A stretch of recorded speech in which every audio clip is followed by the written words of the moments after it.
to the Wedding Vendors Happy Hour, where we dive into the world of wedding entrepreneurs. Learn how they got started, what advice they have for you, and everything in between. So grab a drink and take a seat as we interview amazing vendors with your hosts, Derek and Jade. Wedding Vendors Happy Hour. It's a podcast, but it's also happy hour.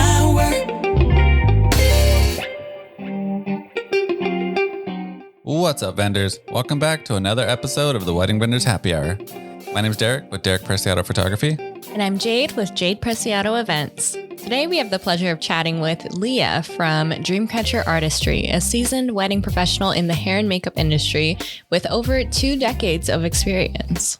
In this episode, we'll dive into Leah's inspiring journey behind building her thriving bridal business across California. We'll also explore her insights on artistry, team building, and the challenges of expanding a business. So grab a drink, take a seat, and let's get to it. Wedding Vendors Happy Hour.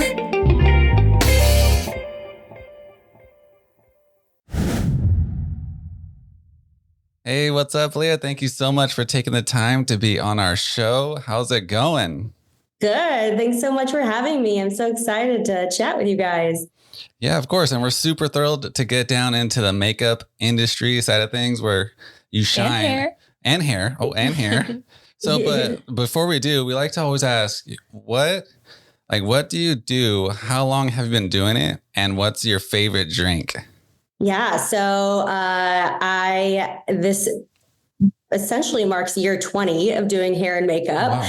When you're younger and you hear people say that, it seems like pipe dream, and here we are, and it's bittersweet, of course. Obviously stoked to be at 20 years, but also meaning it's been 20 years. So. And favorite drink, I love a good either kombucha or hard kombucha. So those are my happy places in terms of what I feel like does nice. Good spirits for me. Yeah, you get the hard kombucha, you get the probiotics, and you get a little buzz.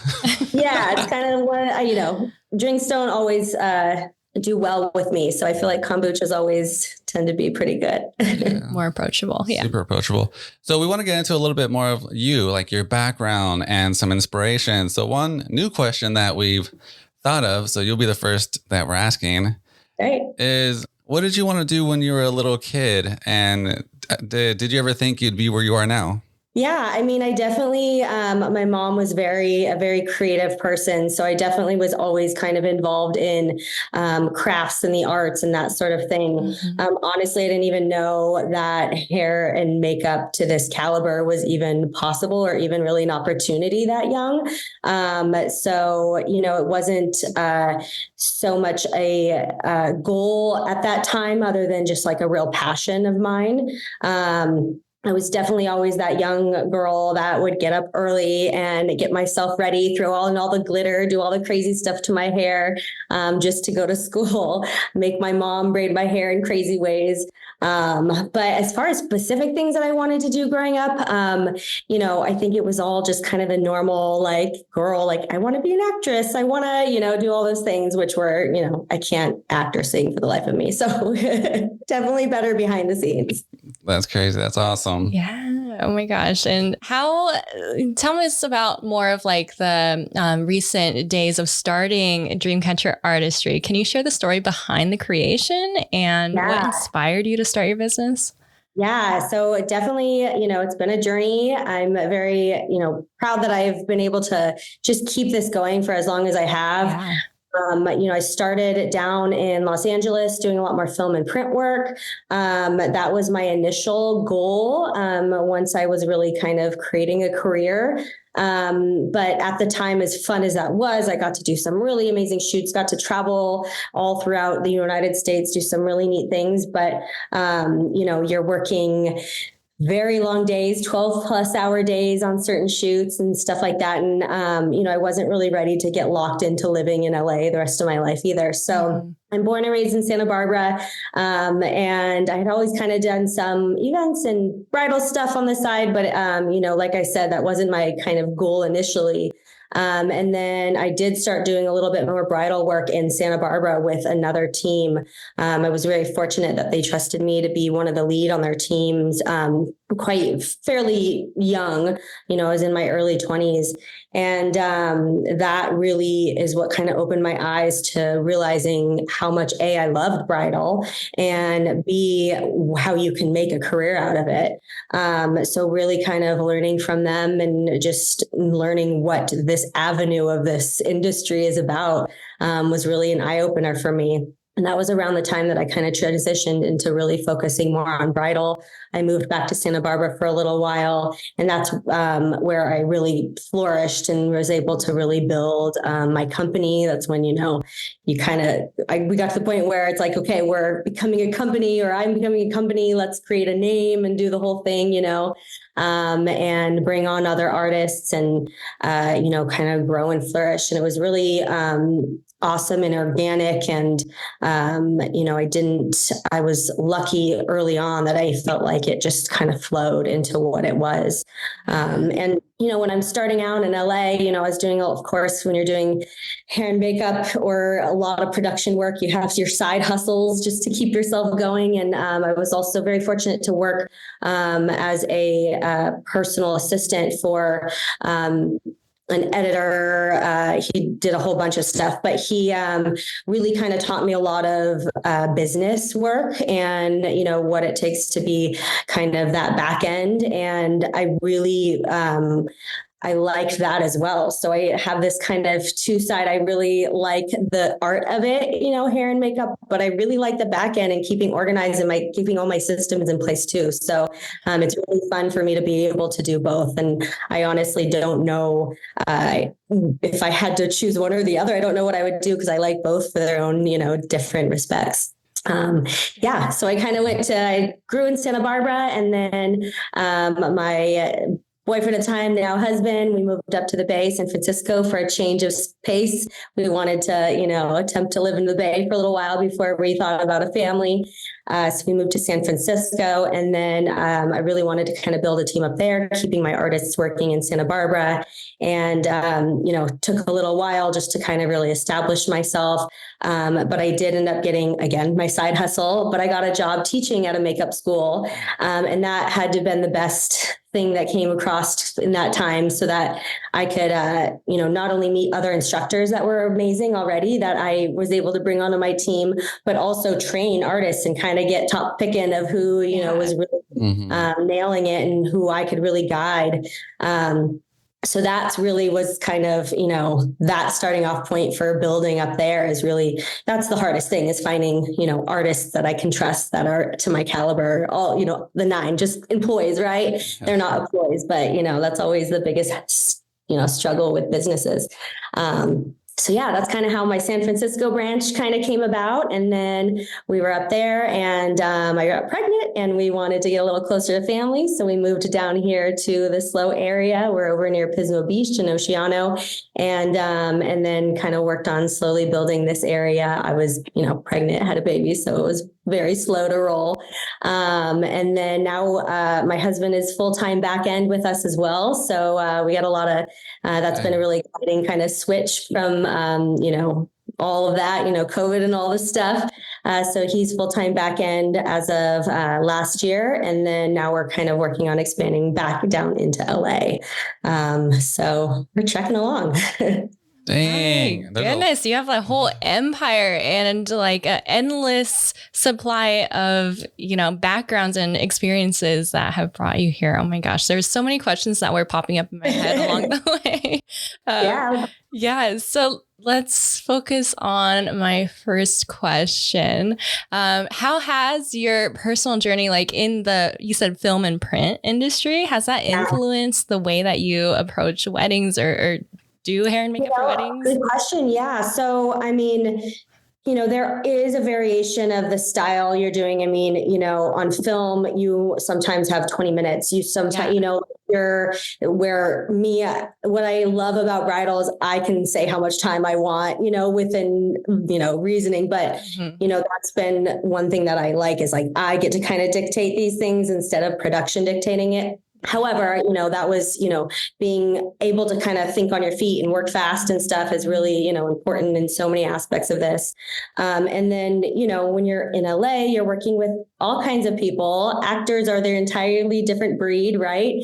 And they, I think just working with all these different personalities really has kind of made me, who I am as an artist, and to be able to work with anybody and get along with anybody, and have understanding. I remember one of my, a feature film I worked on a actress that she's like, I don't want you touching my face, like touching my skin. Huh. And I was like, okay. And mind you, I do airbrush. So luckily, I can do a good amount without that. But, just having these kind of mini challenges over the years, like something like that, has, really kind of shifted and, created, all these little practices that I have to ensure that, I am taking care of people's skin and, doing things in ways that, are going to benefit them, not just in the moment, but, long term as well. That's crazy. So you had to airbrush her since she didn't want you to. So we airbrushed her, that's, a lot of artists, and this is totally okay to do, but use like hands and, to apply. That was just because of that scenario. I switched to really using all like brushes and really utilizing my tools in a way that, I don't need to be doing that. And just like little things like that, that I've kind of learned over moments, and like, if somebody's saying, don't touch my face, okay, I got to get creative with this, right? Even just like putting eyeliner on somebody, like your pinky touches them. Okay. You got to have a little something there. So yeah. And then, I also had the privilege of working with a lot of musicians, men musicians who, have their own personalities, and just kind of working with that and just being able to get along with anybody. So yeah. That is a skill in itself. Well, and, bridal too, you have to get along with, baby sister up to grandma, and everybody in between. And, I think one of the key things for a vendor, it's not just what you're doing, it's how you can interact with everybody. Mm-hmm.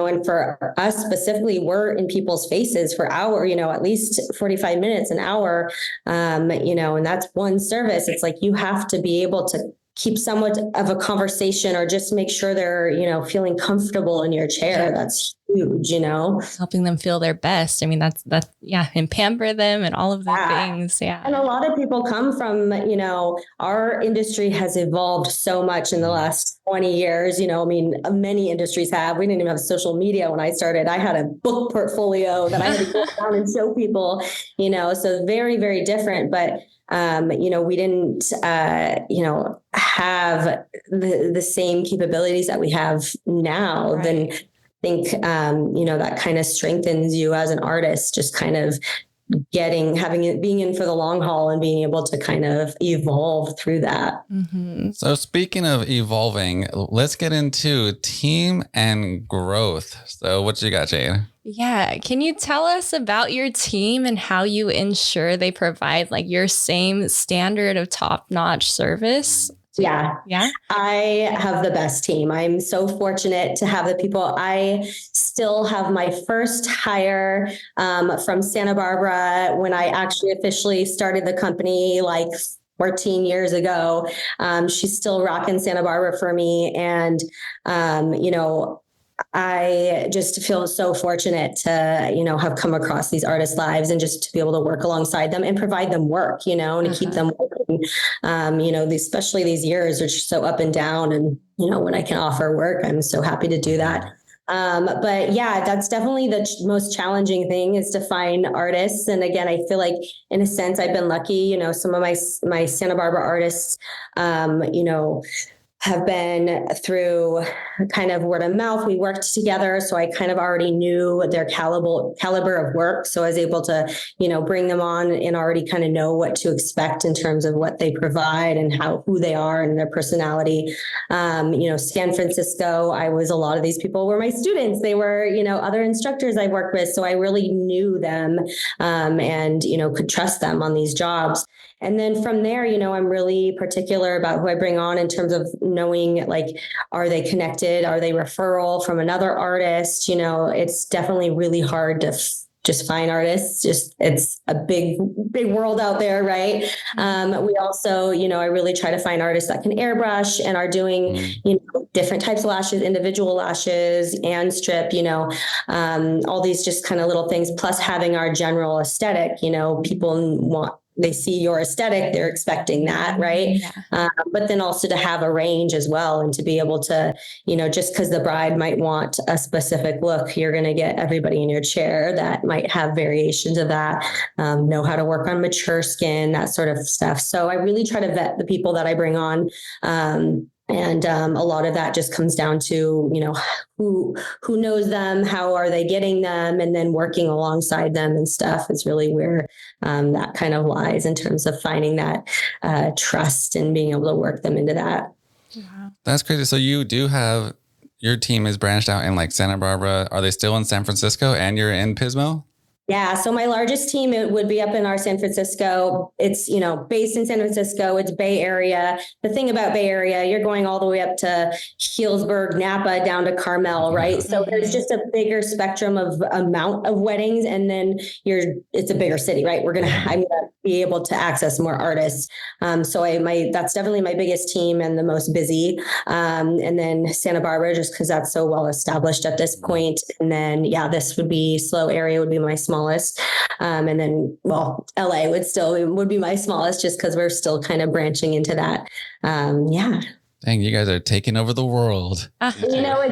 California. It's cool. Yeah. It's like, we're here and, I bop around, I go up to the Bay, I go to Santa Barbara, like, Santa Barbara's not there. California's not that big. It's like, why can't we have like little nooks and crannies, Weddings are everywhere. So impressive that you're able to manage all of that. Oh my goodness. I can't even imagine. I'm very proud of the systems we have in place and being able to keep organized. And that was a big thing post-COVID is, before COVID happened, I was at the point where I needed help, and husband was going to kind of start stepping in to help kind of on the side of his job. COVID happened, everything stopped. And then, when 2021 hit, it was not only all the postponements, but it was all new weddings. And that was my true burnout year. I was doing everything A to Z, and just, it was chaos. I had my little one at home, we went from nothing to everything. So that was tricky. By the time mid season, I'm like, I need help. I don't have time to even bring help in and get anybody on board. So I had to trek through that season. And then that year I did bring in a virtual assistant who was absolutely fantastic. She got me going through 2022. And then last year we brought my husband in, and then we kept my assistant on. This year she did just finally step away from that work in general.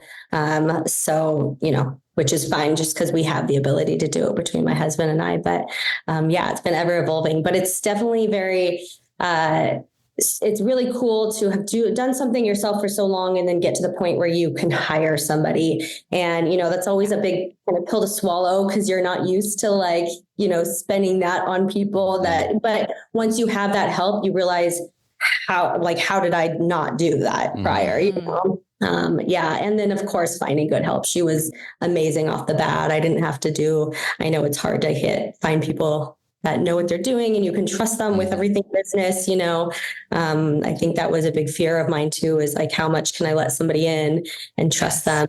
Of course, between her and then my husband, I've been very lucky in that matter. That's super cool. So it sounds like you have a lot of accomplishments. I mean, you're killing it in the game, but I have to ask, what has been one of the biggest milestones for Dreamcatcher Artistry, and what did it mean to you and your team? Yeah, I would say kind of that was the first hiring on an assistant and just being able to kind of, find those, just refine those systems, having another brain in there to kind of help me refine those systems. She was a HoneyBook Pro. We use HoneyBook. So that's actually how I accessed her, I believe, through HoneyBook Pro referrals. And, just having that extra insight was really nice.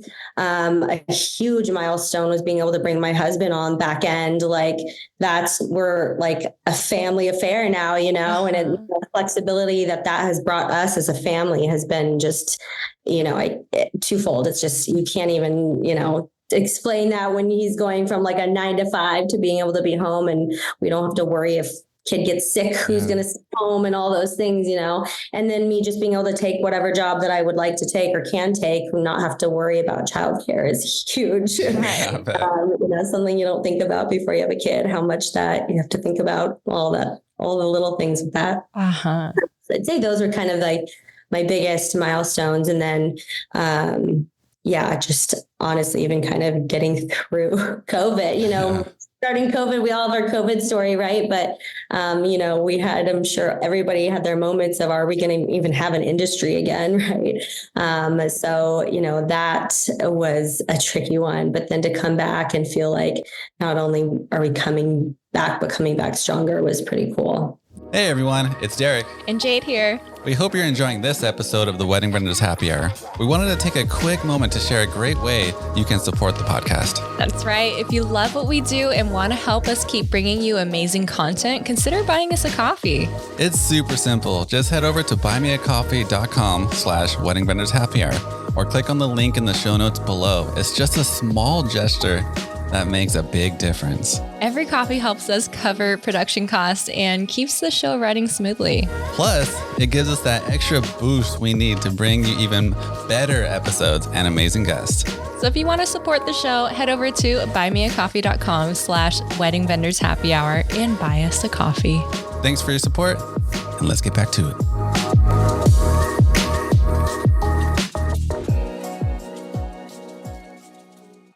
And Super for you cool. to be able to like you said, you were able to set up the systems beautifully with the assistant and your husband. So you were actually able to step away from that and able to actually do the parts that you love and not get burnt out. I still do a lot of the corresponding just because I do love that. And it's like, not to say that I couldn't feel comfortable putting that with somebody else. That's also me. That's what I like. That's right. What I know. So, it's been kind of fun to navigate. And then, we're constantly trying to figure out systems and programs that are going to kind of better. Cause when you are, organizing hundreds of weddings a year, you got to be on point and people are, expecting that. And I want them to, Yeah. Super cool. Well, you're killing it, and congrats on all these amazing blessings you guys are receiving. Yeah. So let's get into services and specialties. Okay. So let me ask, in the makeup world, how do you stay updated with the latest trends and techniques in bridal beauty? Yeah, it's funny nowadays, right? Because we're so swamped with information. My personal, I'm sure every artist on the team kind of has their own way of going about it. Me personally, I have some, artists that have been in the game for a long time, whether they're celebrity artists or just, really well known in their own field that I like to follow and stay up on, because there's so many products out there. There's so many, I wouldn't say there's so many looks. The thing is that we're doing now is we're relabeling looks, we're finding buzzwords to make looks seem like they're new, but they're not, right? But just staying up on that. And I feel like I'm not really big on following, a bunch of influencers and stuff like that to an extent, just because that is what it is. And I feel like, if you're being paid to talk about a product, you're of course going to be saying something positive about it. But, so I really try to kind of navigate that and make sure I'm finding people that are sharing products that they truly are liking. And, and so that's kind of a starting off point before I want to kind of switch over to maybe a different type of product or anything like that. And then, trying it out on my own. But that's, it's a tricky one because there's just so much information. But the looks, honestly, they're not that they're not changing that much, like not in the bridal world. Of course, you have certain clients that are kind of looking for very specific, glam look or whatever. But for the most part, people want to look like themselves, just enhanced, and that's our specialty anyways. And so, that's just kind of our sweet spot when it comes to that. And so I don't think that really takes a lot of needing to know all the, all the top terms and stuff to do that. That's just kind of, you see somebody's face, and if you know what you're doing, you know how to enhance it and make them, and then work with them and have that open line of communication, because what I think looks good, that person might not, because they, we have, that's a huge one. I was just talking to somebody about that is, you got to really let your ego go too as a makeup and hair artist, because, what is popular or what is modern or what I think looks good or any of the in between, that person might not like on them. Right. So we all have our particulars. So I never take offense to anybody wanting something changed or adjusted. And I think it's artists that take offense to things like that's can be a tricky place to be, because it's not personal. Like and I think when you do enough weddings over your life, you're not, if that's a look that maybe you're not going to end up wanting in your portfolio, it's not a big deal, because you're going to have plenty others, not to say it's not any more or less special, but it's just, if it's just a look basis, like I want them feeling the best that they want to feel that day. It's nothing to do with me. So I think that's, a big realm of kind of working through what's out there, the looks and all the new makeup and all the new hair products, and, just kind of focusing on what works. And, and then I always like to talk to my clients of what they're using and what they're, kind of talking about, because everybody has their own type of clientele. And I want to know what my specific kind of clientele is using and working with, so that I kind of know what vibe they have, Yeah, that's smart. Yeah. I was curious, what would you say, sets you apart, like from Dreamcatcher Artistry compared to all the other hair and makeup? Yeah, there's some amazing hair and makeup artists out there. So I don't, I think that us specifically, I think you're getting, artists that have that, they know how to work on a wedding day. They know how to be efficient. They know how to work through a look with you. We do have this, our general style, like I said, this natural but enhanced. So we get a lot of clientele that, are working professionals. Maybe they don't wear a ton of makeup, but they want to look good, that kind of vibe. So just kind of finding that clientele, of course, helps aid in that. And then, our back end, like keeping everything organized, our response rate, I've been here, done that, where I've had to work day jobs and sending emails at night, but I don't have to do that anymore. I'm sending emails every day. So it's like, you're going to get a quick response from us. You're going to, have that organization. And I think that A to Z, people really appreciate and can, if it's taking days to get a response, that's hard, to keep it moving and going. You're like, I don't even know what I was talking about last time. So, by able to just kind of stay up on it and then have everything organized, I think is huge. Yes. We also, for the most part, offer airbrush. We've adjusted that a little bit because we recently acquired Rose Tree Bridal. So they were a team in the area, and we've acquired them, and not all of them airbrush. So certain locations, it's request only. But for the most part, and for many, many years, we were only airbrush artists. And again, being able to apply different types of lashes, not just throwing on your strip lashes and stuff like that, I think are really key features that people kind of seek out when they find us. Right. Dang, that is crazy. So you swallowed up another company. We did, yeah. So that was really cool. A fellow colleague of mine, we worked together in the past. She was local. She's no longer local, but she was kind of trying to keep it going from afar, kind of like I do with San Francisco and Santa Barbara. But she's just kind of shifted gears in general with her career and, basically kind of offered to sell me the business, and it all worked out. So cool. Yeah, it was a truly an honor to be asked that. And, just feel like she trusted me with that was really cool. Super cool. So I got to ask now, let's move into like a little bit of your trial kind of stuff. So this is going to be for like the clients that are listening and even possibly the planners. So can you walk us through the process of a typical beauty trial and what brides can expect? Yeah. So, again, we all kind of have our own little function of how we are going to work it. But me personally, I make sure people are getting in and feeling comfortable, and I'm, open up that line of communication, talk about the wedding. Obviously, I want to know where they met their fiance and tell me all the juicy details. I want to know about this person that I'm going to be, spending this time with. And then really just kind of reviewing the look, making sure that we're on the same page with it. More times than not, I'm on location. So we don't necessarily have a mirror in front of us. And, sometimes that makes people a little nervous or whatever. And I always kind of share we have a mirror as an option, but I always like to say things kind of can get a little ugly before they get pretty. Hair can be a little wackadoo. We got to fall out in the eyes before, we clean it up and keep it going. So sometimes a mirror isn't always the best bet in front of people. But yeah, just kind of working through the look. Typically I start with hair and then we move into makeup. Usually we book previews anywhere from 2 to 3 hours.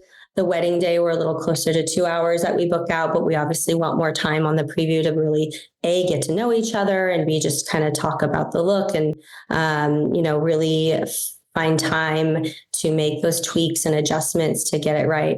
Again, a preview I think is really, we definitely have brides that forgo a preview, just whether it's budget or time, they're coming into town that week only for the wedding and they don't have time for it. And that happens, and we'll schedule a little more time on the wedding day. But a preview is a really great time just to kind of get to know your artist and just kind of create that trust with them. That way, when you do leave, if there's, inevitably, honestly, there's adjustments that might not want to be made once they leave. Sometimes it's hard, you go get your hair done wherever you're at. It's hard to formulate those initial words when you're in front of somebody, right?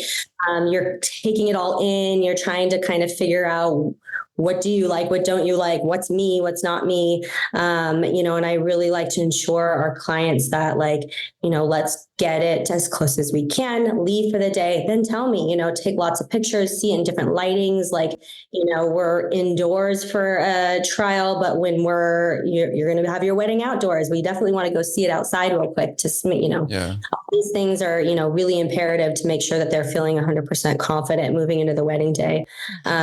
And then again, I'm very open. Hey, how did it go? Tell me feedback, anything you want changed or different.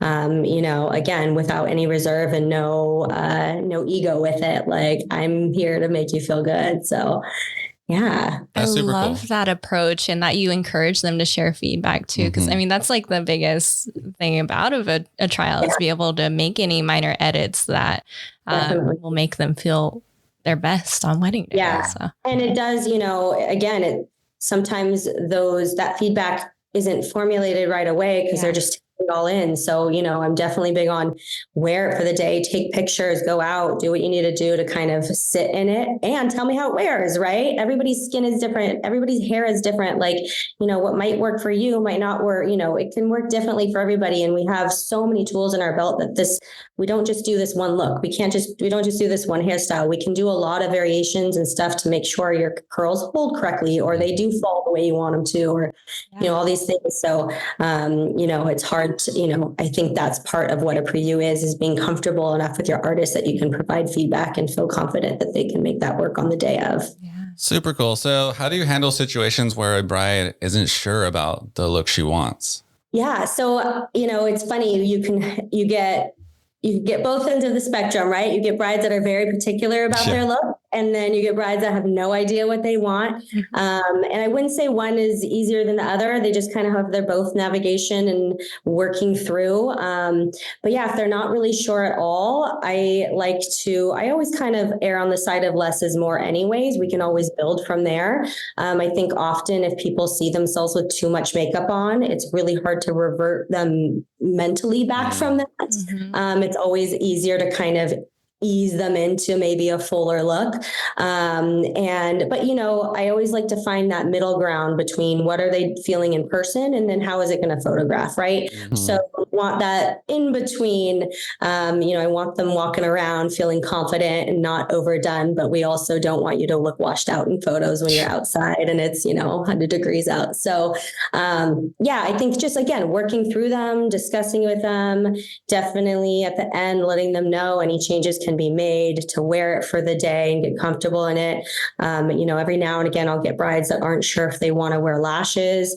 I usually urge them. I have many a lash in my kit as far as sizing and depth and stuff. So I urge them to try on the preview. We can always forego it on the wedding day. And 9 times out of 10, by the end of the day, they love it, even if they were kind of unsure with them on initially.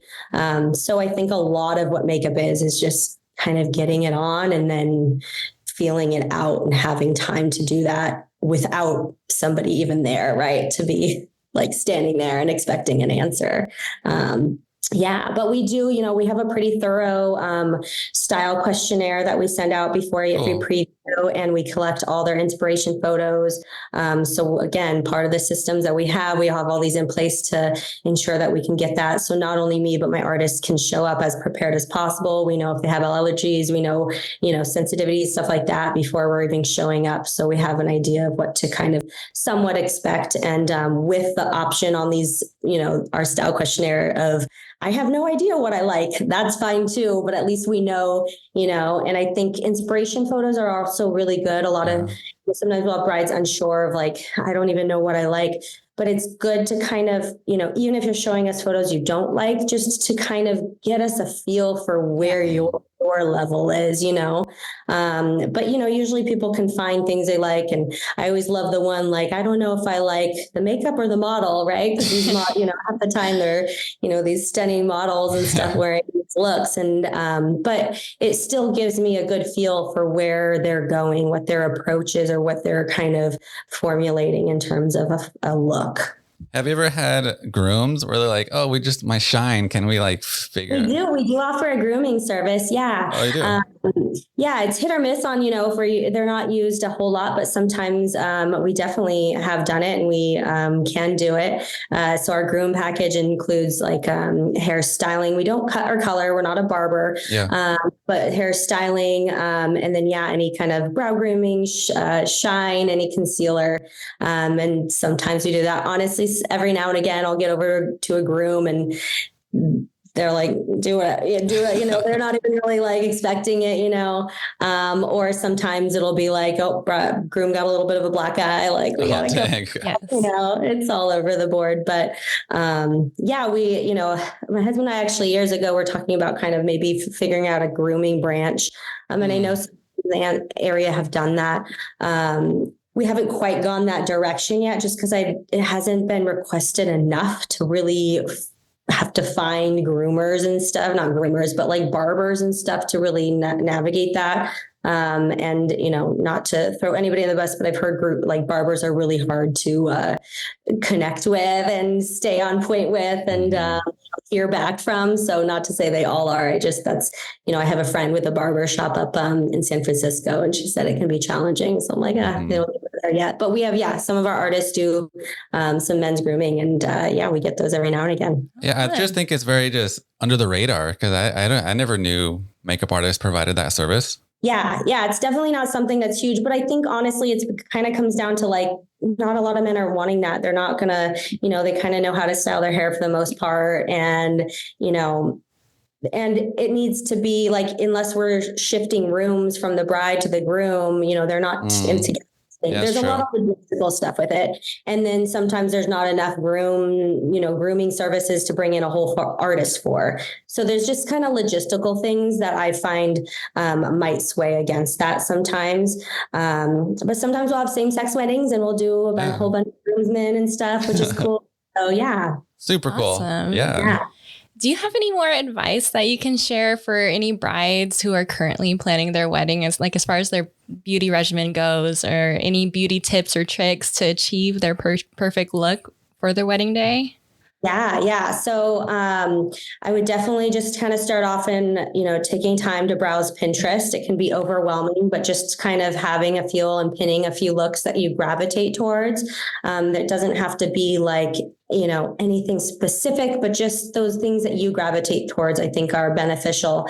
It is always helpful too, if you're looking up hair looks, to find somebody with similar hair color to you. I've gotten lots of brides that have, pitch dark hair, black hair, and they show me blonde looks, and you're just not going to get the same feel, right? Blondes just have a lot different dimension going on there. So just kind of also, paying attention to, is this something I have or looks like me or whatever, right? Maybe if you have blue eyes, looking for more blue eye makeup stuff or whatever. But again, we're pretty good at kind of fine tuning that. I just like people to know that, that there's, different looks can look differently on different hair types and textures and all this stuff. And that, I would say too, with just finding teams that really, you're finding that style that really clicks with you, that are active on, I think important to active on social media, active, you're seeing them active in the community and stuff. Like those are people that are pretty well connected, and they're going to flow well for the day. It's always so great to work with other vendors. I don't always get to see all those other vendors, but the back end really helps when I'm working with coordinators and stuff we have a flow, like that's big, right? Like as coordinators, just having all your vendors that you're comfortable with and what you're doing is really important. So, I would say those. And then, kind of reverting back to style and, paying attention to looks, hair looks. A lot of looks out there have extensions in them. People don't always realize that. That's definitely something I'm more than happy to, continue to discuss with them. A lot of brides have no, and that's part of our kind of questionnaire too, is if they're incorporating extensions. Skincare, I have some blogs on that. And I like kind of a less is more as well kind of attitude with that. Obviously, maybe some nice hydrofacials, if you have the means to do that prior, is really beneficial.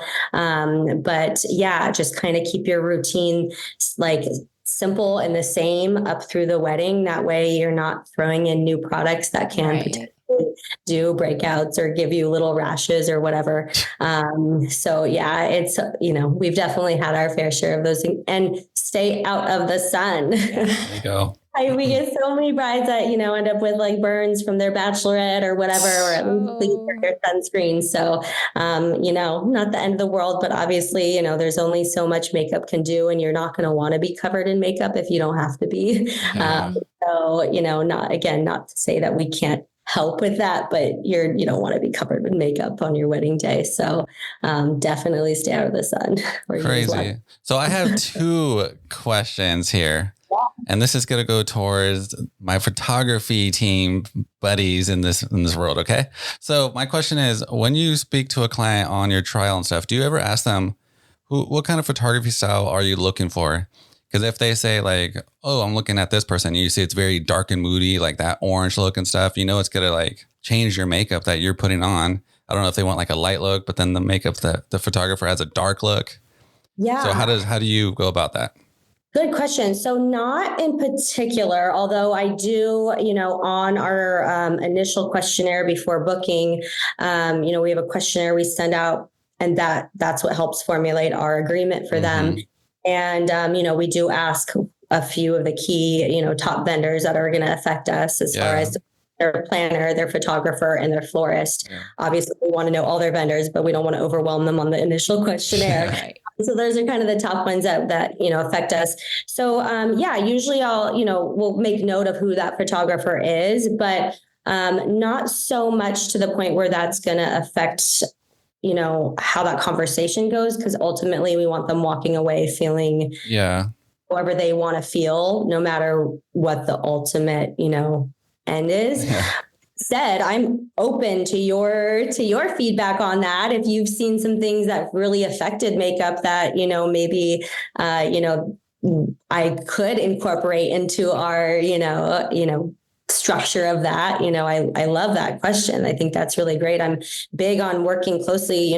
The photographer is one of the only vendors I see on the wedding day. And even then it can be kind of quick, I definitely really value, of course, our coordinators because it's all leading up to that, but our photographers because we are the ones bumping elbows right at the end there, or our end, your beginning, and wanting to make sure that we're, obviously in good standing with them and making sure that they're, feeling like we're a team. Of course. And then another question is for the photographers, what advice or like tips would you have for a photographer on how to capture your guys' makeup for their photos? Like, what is it that when you look at the picture, what do you want to receive?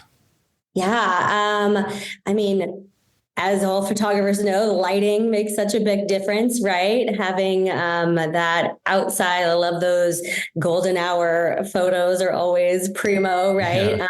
Still being able to get the face and it's not just silhouette-y. They're beautiful too. They just don't do anything for us, right? And then just really focusing on getting those, close-ups and stuff, sometimes they'll just get a little missed and we get enough. It's not the end of the world, but, we love a good close-up of what we've been doing. And then, depending on how the day is structured, sometimes we'll get photos of us working as well. And that's always really lovely to see, because it's just cool to see yourself working on a, real life job. And then also having that memory with that, that bride. That's super cool. So for the, you candidly working photos, do you like it when we just step back and take it? Or do you want us to be like, hey, we're going to take some shots of you working so you can like prepare yourself for it? It just depends. I mean, I don't need the prep, but if we're not in a place that it's going to photograph, if you're like, hey, we're going to do this, it doesn't, either way. I'm not particular. Maybe I have artists on the team that have something else to say about that. But no, I mean, I'm used to, all of it, whether it's candid or not, being the fakies at the window where, being positioned, like it doesn't matter to me if I'm there, if it's what the bride wants and what, the photographer thinks is going to get a good shot. I'm all about it. Cool. All right, my photography buddies, take that and go with it. All right, so let's get into some future plans, Leah. So like, where do you see Dreamcatcher Artistry in the next 5 years? And are there any like new services or projects you're excited about? Can you share that with us? Yeah, I think our main thing is the Los Angeles expansion. I think, LA has that kind of initial soft spot for me just because I kind of started the career there. So I'm excited to kind of bring it back there. I've been able to pop down there a few times for jobs already, and it's just kind of nostalgic to be able to drive around LA working. Don't love the traffic, but, outside of that, it's cool to get around. I think that's kind of, I'm trying to find the balance now in life, where I'm not like hustling all the time, but also are growing. Right. I would definitely love to really kind of get a little bit more well-established down there. We already have, I have some great connections as far as artists already. So now it's just a matter of kind of finding that, our ideal client. Right. So LA is too very expansive and there's a lot of different artists down there and a lot of different rates. And so finding the clientele that, is, open to our rates is kind of the next step. Because, big cities sometimes, it's a little bit more cutthroat. So rates are a little lower. And so, trying to kind of find that because I'm not adjusting our rates on that because I have great artists that, are capable of the rates we already have. So you say Los Angeles is lower in comparison to? I mean, of course it's expansive, right? So there's a lot, but I am finding that it is, I am getting a lot of people that we're not well in their budget. Now keep in mind, we are, a touch of a luxury. We're non-individual artists, and individual artists can potentially maybe charge a little lower because, as a company, if, we have it structured where, I still want to pay my artists very valid rates, but then we need to get paid for our time as well. Right. So there, if you're an individual artist, you don't need to quite have those margins the way that we do. But you also are just getting, I think a completely different service, because we've been doing this for so long. We have everything in place A to Z. So we're navigating that in LA right now. But that was actually something even in the slow area that I'm, even continuing to navigate is just rates, right? I mean, I'm the lead artist here and I don't want to lower my rates because I was getting paid that everywhere else. Right. So, I definitely know that that's, maybe a touch affected our growth in the area, but I also think that we are worth it. And, it's just a matter of finding those clients that, can value that as well and see that as well. I'm very close with a lot of artists in town. This town specifically has been really cool in terms of how connected everybody is. Everybody, we're spread out in other areas. It's not quite connected.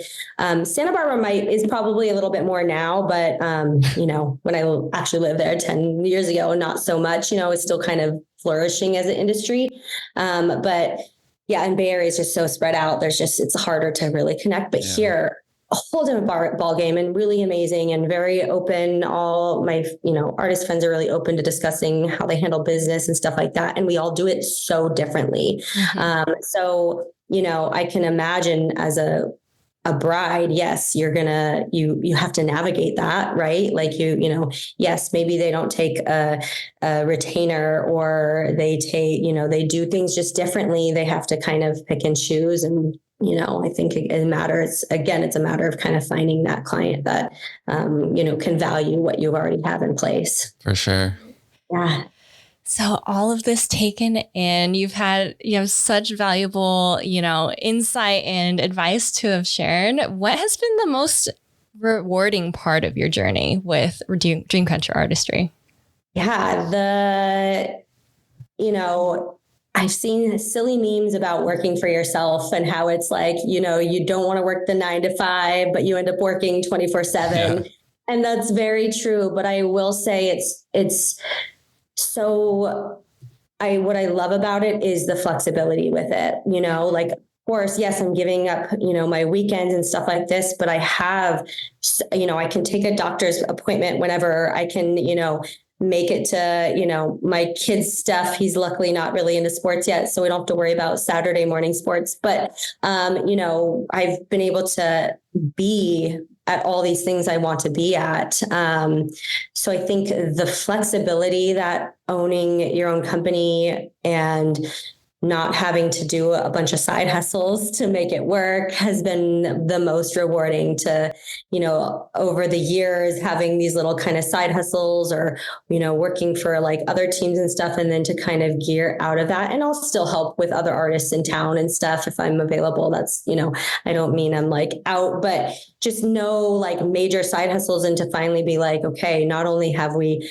made it here where this is completely self-sustaining, mm-hmm. But then also to bring family, my husband in, and then now it's like fully house sustaining, and the flexibility in that. And then just truly one of my favorite things is just to meet all the amazing people I meet, go to all the amazing locations I get to go to. I'm not sitting at a desk 9 to 5. I mean, I'm definitely on my computer a lot, but I can do it wherever I want. Right. All the venues that we get to, we don't get to go to all the venues. Sometimes we're at like, Airbnbs and hotels, but to check out all those, I love that. And just meeting all these people, I now that I'm a mom, I can really connect with moms. Like, it's just like this really special time. And people always say, oh, do you have bridezillas and stuff? It's like, every now and again, like we get maybe 1% of our, less than 1%. And of course, those are hard because anything that's hard stands stronger than, it sticks out like a sore thumb. But, we have so much good. We have so many brides and bridal party telling us that they were the best they've ever had. And they've been to all these weddings, and that just, that doesn't get old, right? It's so lovely to not only hear that myself, of course, but then to hear that about my artists, because I know how amazing they are, is really special. And to get that feedback, there's a lot of weddings that I'm not even on that I get, glowing feedback from. And it's really special to me to hear that because, again, I know how great these people are. And then just, learning about, all the love, right? People meeting and they're getting married. It's like so special. It's like, how could you not have the best day ever? Like, that's a huge thing too. It's like, do you have bridezillas? I'm like, people want to be happy on their wedding day. Yeah. the hardest thing is just family dynamics, but a lot of that does go away on, at least in the morning for me. I don't feel like that's really too strong of a feeling in the mornings when I'm there. It's like we're having fun. We're enjoying the morning. So it's just a really, really neat thing to be a part of. Yeah, that starts to come out when family portrait sessions happen. The crazy. That's why I kind of backed up. I'm like, that might, or, once the alcohol comes out or whatever, I imagine there's, different elements to that. But, in the morning, people are pretty fresh. I'm recovering from the night before, if they went a little too hard, but, people are in good moods. They're excited. So it's neat. Yeah. Super rewarding. Super rewarding. And Leah, you are killing it in this game. You are a true boss in this industry. So congrats on everything you've achieved, for sure. Thank you. So now we want to get into a game, a crazy wild game we call This or That. All right. You ready? Yeah. All right, let's see. Jade, take it away. Bold lipstick or nude lip? Ooh, I'm going to have to go with nude. I love a good bold, but sometimes I get brides that want a bold, but if they're not comfortable in a bold, I always give them the homework of like, you got to wear a bold from here on out, to make sure. But the nice thing with, there's a lot of good long wears and stuff like that. But the nice thing with a nude is, if it does start to dissipate, it's not going to be super shocking as photos continue on. For sure. All right, here we go. Lounge by the pool or on the beach? I'm going to say pool. Okay. I'm not a big fan of the sand, despite living every beach town ever. But yeah, I would say I love a good pool. Classic updo or loose waves? I think they both call for two different. They're like completely different things. I don't even think I could choose. It depends on the dress. It depends on for you. Yeah, you gotta choose one. For me, I'm gonna say loose waves. All right. Yeah. Next one. Do you like cats or dogs? Ooh, both, but I'm gonna say cats on that one. All right. This one's interesting. Lose your sight or lose your memories? You guys. Say I don't have the best memory as it is, so let's go memories. If I lost my sight, I don't even know. Yeah, that'd be wild. Oh, yeah. All right, here's a wild one. Have everyone be able to read your thoughts, or for everyone to have access to your internet history? I would say internet history. I don't think it's too bad. All right. Yeah, I think my internet history is pretty mild. Yeah, a lot of shopping, shopping, and yeah, I don't think there's anything there. All right. Natural look or glam look? I like a natural look. I like when people feel like themselves, just a little bit, very enhanced and feel good in their own skin. Yeah. Perfect. Or yeah. Statement earrings or delicate necklace? Statement earrings. Yes. Be 11 feet tall or 9 inches tall? I didn't even read these ahead of time. For being somebody who's 5 foot, I'm going to go with 9 inches tall. I'll go shorty. All right, here we go. Airbrush makeup or traditional makeup? I'm going to go with airbrush. I've been airbrushing for so long that I love airbrush. Yeah. Smoky eyes or natural eyes? I'm going to go natural eyes. Yeah. With a good lash. Here we go. Do you like coffee or tea? I love me some coffee. I like tea too, but coffee's a winner. Here we go. Lose the ability to read or lose the ability to speak? Read. Yeah. All right. Here we go. Lash extensions or false lashes? If the lash extensions are done well, then lash extensions are great because then you can wear them for longer, right? There's more longevity there, but only if they're done well. All right, here we go, Jade. Never wear makeup ever again, or wear a full face of the wrong shades every day? Yep. I would never wear makeup again. Do you like the theme park or a zoo? I go with theme park. Yeah. Veil or no veil? Instinctively I want to say no veil, but every time the veil goes on, it is just primo. So I have to go veil. All right. And last but not least, professional makeup or DIY makeup? I mean, you know that answer. Professional all the way. Yeah. Yes. All right, cool. Yeah, those are just fun, random this or that questions we like to get through. Yeah. So the last question we love to ask our guests is, if you could choose any superpower to help while working a wedding, what would it be and how would it help you? Oh gosh, I wish you guys told me this sooner. I'd come up with something very creative. Superpower. Gosh, read thoughts. Like I'd want to know what people are really feeling, how they're really feeling in the look, or maybe I don't, but I do. Of course. Yeah. I think reading thoughts, that way I could really kind of formulate and get it out of them if they can't quite get the words out. Yeah.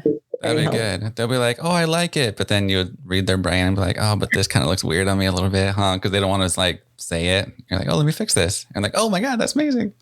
I'm really good at even if I'm talking, really good at listening, reading a room and hearing, I think I am really good at kind of hearing if bridesmaids out there kind of, mention a little something, her hair is falling or whatever. It's like, I got a good sense of that to make sure, because, I'm going to stay as long as I need to make sure everybody's feeling 100%. Sometimes our days are very long. So I always say, the first person in my share, if you're around when I'm gone or when I'm packing up, be sure to come back. We'll do a touch up. Mm-hmm. I'm really big on kind of listening and making sure that, I'm hearing positive things and nobody's feeling unsure in their look. Yeah. We love it. We love it. You were the first to say mind reader. So we like that. Nice. Cool. All right, Leah, this has been amazing. This episode has been full of the makeup world. We love it. And before you go, though, can you let our listeners know where they can find you? Yeah. So we're Dreamcatcher Artistry. We're at dreamcatcherartistry.com. Our social is Dreamcatcher Artistry. Super easy. And again, my name's Leah and I'm the owner, and I will likely be the person that emails you back if you email us. And that's pretty much all the deets to get in touch. Info at dreamcatcherartistry.com. All right, you heard it from her. Perfect. Book her, and grooms, go get your shine controlled. Yeah, let's do it. All right. Thank you so much for being on. Thank you. What an incredible episode. Leah's journey from the film industry to building Dreamcatcher's artistry is truly inspiring. Her ability to navigate challenges and grow her business across California really underscores the power of passion and resilience. Absolutely. Leah's dedication to her craft is evident not only in the beautiful looks she creates, but also in how she's built a team that shares her commitment to excellence. Her focus on both the artistic and organizational side of her work is really what sets Dreamcatcher Artistry apart. That's for sure. And to our listeners, thank you for tuning in to another episode of the Wedding Vendors Happy Hour. If you haven't already, hit that subscribe button to hear from some more amazing wedding professionals. Whether you're listening on our podcast or watching on YouTube, we appreciate your support. And remember, stay inspired and keep those wedding dreams alive. We'll catch you on season 2, episode 17. Thank you for listening to the